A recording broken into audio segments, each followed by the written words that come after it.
రాష్ట్ర డీజీపీ కార్యాలయంలో 75వ రాజ్యాంగ దినోత్సవం ఘనంగా నిర్వహించారు. రాజ్యాంగం ప్రాముఖ్యతను వివరించారు additional DGP Mahesh Bhagwat. 1949 November 26న రాజ్యాంగం ఆమోదం పొందిందని చెప్పారు. రాజ్యాంగాన్ని ఆమోదించిన రోజు మన దేశ చరిత్రలోనే ప్రత్యేక ఘట్టమని తెలిపారు Mahesh Bhagwat.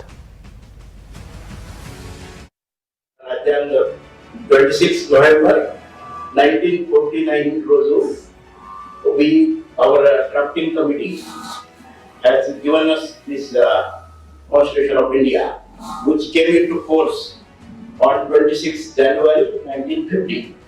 So this semester 2024 26 November 75 years పూర్తి అయినాయి కాబట్టి ఈ చాలా ఇంపార్టెంట్ semester. సో ఈ semester ఈ రోజు కాకుండా మొత్తం 1 full year ఈ కాన్స్టిట్యూషన్ డే సెలబ్రేట్ చేయాలని.